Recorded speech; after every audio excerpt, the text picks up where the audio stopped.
जय माता दी दोस्तों, नमस्कार। एक बार फिर से स्वागत है आप सभी का मेरे चैनल पर जिसका नाम है ख्वाहिशें BMU। और आज किसी के ऊपर मैंने वीडियो नहीं बनाया है। आज है तीसरा नवरात्रि। सभी ने माँ चंद्रघंटा की पूजा की है। तीसरा नवरात्र है तो आज देवी चंद्रघंटा के बारे में हम बात करेंगे। कोई मैं बहुत विद्वान या कुछ नहीं हूँ, लेकिन हाँ जितना मुझे मालूम है उस हिसाब से आपके साथ मैं शेयर करना चाहती हूँ। दोस्तों, कहते हैं नवरात्रि के जो ये 9 दिन होते हैं बहुत ही पावन होते हैं। इनमें ना तो झूठ बोलना चाहिए, ना चुगली, ना कुछ तामसी भोजन करना चाहिए। पूरी तरह से ये जो समय होता है बड़ा ही पवित्र और पावन होता है। हम माँ के 9 रूपों की पूजा करते हैं। तो आज तीसरा नवरात्र है।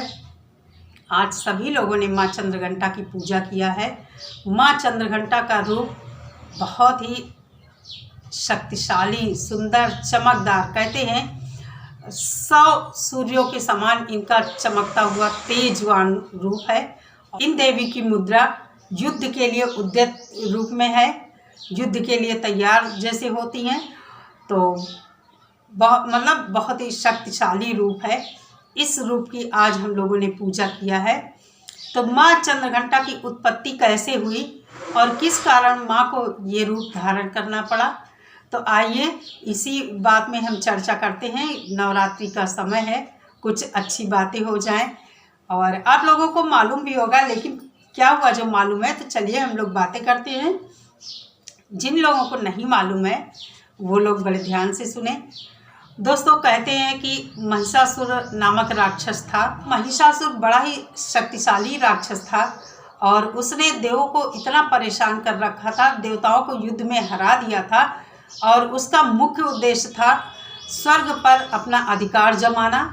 और उसने ब्रह्मा जी की पूजा करके, आराधना करके, तपस्या करके ये वरदान प्राप्त कर लिया था कि मुझे देव, दानों, मनुष्य कोई भी मुझे मार ना पाए।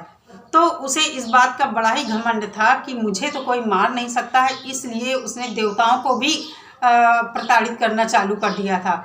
अब बेचारे देवता तो सीधे साधे थे, क्या करते कुछ समझ में नहीं आ रहा था, बड़ा परेशान। इंद्र दौड़ दौड़े गए ब्रह्मा जी के पास। तो उन्होंने कहा, भगवान, महिषासुर ने बड़ा ही तांडव मचा रखा है और अब स्वर्ग पर भी अधिकार करना चाहता है और कितना भी इसके साथ युद्ध हो जाए, लड़ाई हो जाए, लेकिन ये मरता ही नहीं। तब ब्रह्मा जी ने बताया कि इसको मैंने ही वरदान दिया था और इसने ये वरदान मुझसे मांगा था कि मेरी मृत्यु किसी के हाथ से भी ना हो, चाहे वो देव हो, दानव हो, कोई भी हो। इंद्र ने पूछा कि भगवान, ये कैसे मारा जाए, कैसे इससे छुटकारा मिले। तब ब्रह्मा जी ने कहा कि इसका उपाय विष्णु जी बता सकते हैं।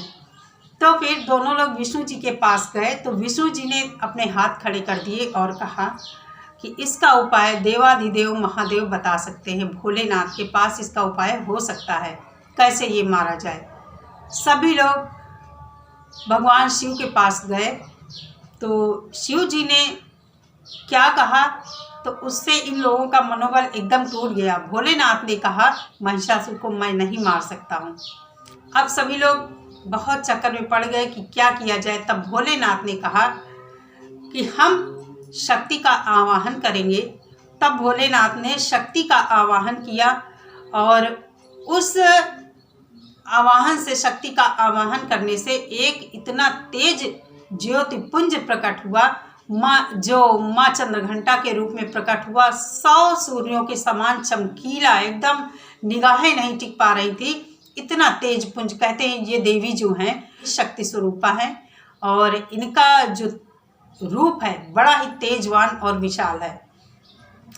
तो फिर सभी देवताओं ने इनकी स्तुति किया, माँ को प्रणाम किया और माँ से अपनी व्यथा बताई कि माँ, महिषासुर दानव का आपको संहार करना है और बड़ा ही प्रताड़ित किया है इसने हमें।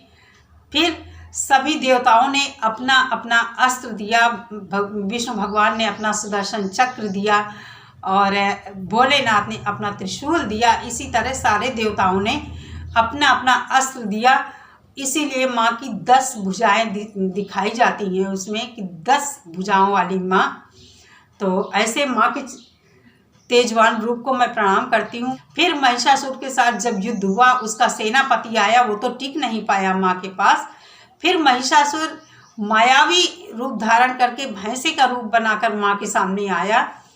तो माँ का शेर जो था, शेर और भैंसे के रूप वाले महिषासुर के साथ लड़ाई हुई।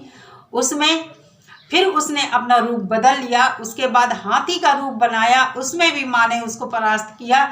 फिर महिषासुर के साथ जब युद्ध हुआ, माँ ने उसका सिर काट लिया और सेना सहित उसको मतलब परास्त किया। तो माँ का ये क्रोध वाला भी रूप है, दुष्टों का संहार करने वाला रूप है। लेकिन कहते हैं कि माँ अगर गुस्सा होती है तो उसके अंदर कहीं ना कहीं ममतामयी दिल होता है। तो ऐसी ही ये माँ है चंद्रघंटा माँ, जो इनकी आराधना करता है, भक्ति करता है सच्चे भाव से, उनको विनम्रता और सौम्यता का वरदान देकर उसके घर में सुख समृद्धि लाती हैं। ऐसा कहना है। जितना मैंने सुना है उतना आप लोगों के साथ शेयर किया है। मुझे थोड़ा बहुत पढ़ने का शौक़ है, तो मैं पढ़ती रहती हूँ कुछ इस तरह की बातें, जो मुझे आज लगा कि आपके साथ शेयर करना चाहिए। और पावन दिन चल रहे हैं नवरात्रों के, तो कुछ अच्छी बातें हो जाएं। बाकी तो बातें हम रोज़ करते ही हैं। भक्तिमय चर्चा हो गई आप लोगों के साथ, मुझे भी अच्छा लगा। उम्मीद करती हूँ आप लोगों को भी अच्छा लगा होगा। मैं माँ चंद्रघंटा से प्रार्थना करती हूँ कि आप सभी के घर परिवार पर अपनी कृपा हमेशा बनाए रखें।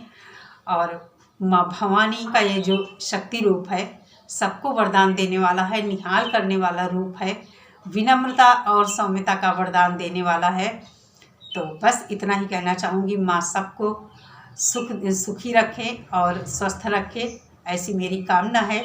इसी कामना के साथ इस वीडियो का हम समापन करेंगे। एक बार फिर से आप सभी को जय माता दी। और वीडियो अच्छा लगा हो तो लाइक और शेयर कर दीजिए। जय माता दी।